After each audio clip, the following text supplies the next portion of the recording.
Dando continuidade, pessoal, com a nossa API criada e documentada, agora a gente vai criar um arquivo do Docker Compose para rodar o nosso serviço do RabbitMQ.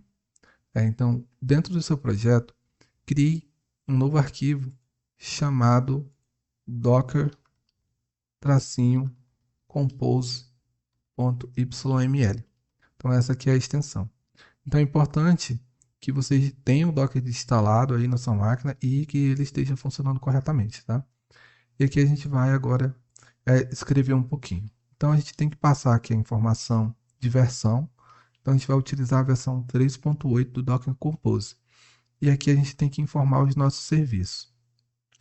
Você coloca aí service dois pontos para informar quais são os serviços que você vai utilizar. E aí você passa um nome qualquer para o seu serviço. No meu caso eu vou chamar aqui de RabbitMQ. Então um nome bem sugestivo, né? Dois pontos, dá um enter e aqui você tem que passar a imagem. Qual é a imagem que você vai utilizar para criar aí o seu container? Né? E vamos utilizar aquela mesma imagem que a gente utilizou anteriormente, né? Que é a RabbitMQ, na versão 3.10.5 Management, que já vem ali com aquela interface gráfica para a gente poder gerenciar ali o nosso RabbitMQ. Você pode colocar aí um nome para o seu container, então você pode passar container name. Eu vou colocar aqui RabbitMQ também, o nome do meu container. Você tem que passar algumas variáveis de ambiente que a gente já tinha visto, né? Que é o usuário e a senha padrão.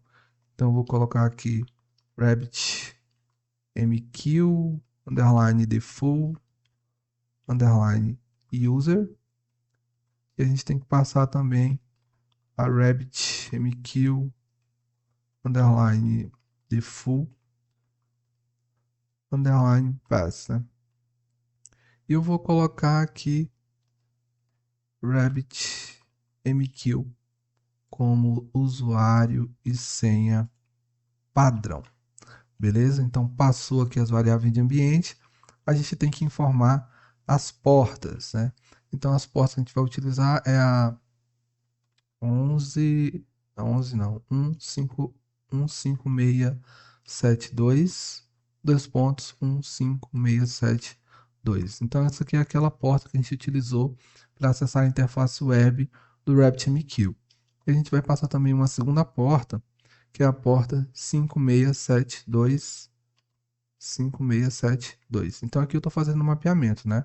É aquela mesma questão, é a porta do container para a porta do host, que é, no caso aqui, a minha máquina. Estou mapeando a porta 5672 para a porta 5672 aqui da minha máquina.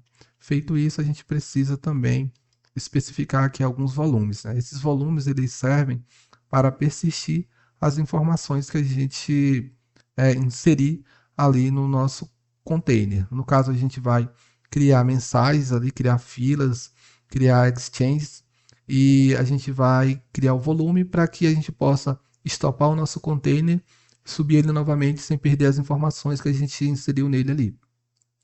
Aqui a gente vai criar dois volumes, que é o RabbitMQ underline data. A gente vai mapear ele aqui para var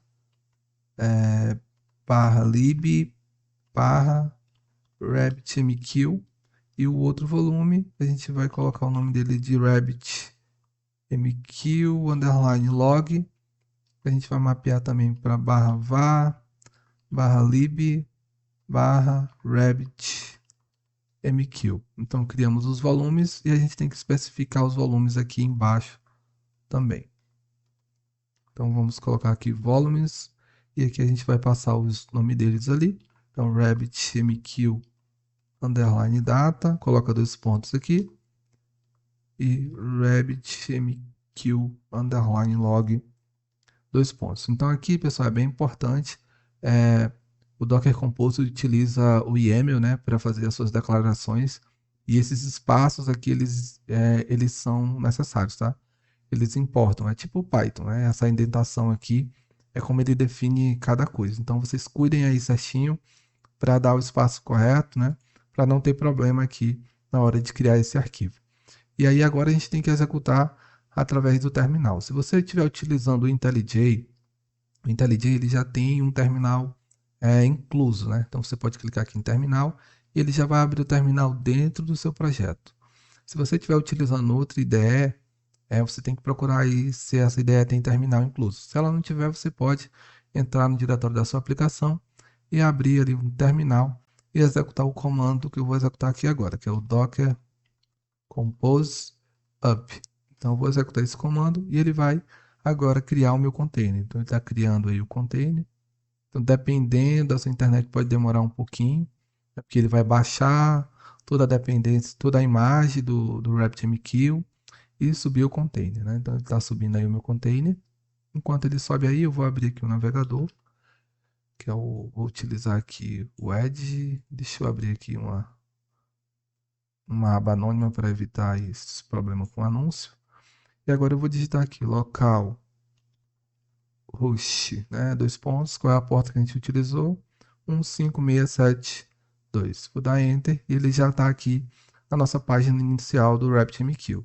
E aqui eu posso logar o meu usuário e a minha senha, que eu coloquei que é RabbitMQ.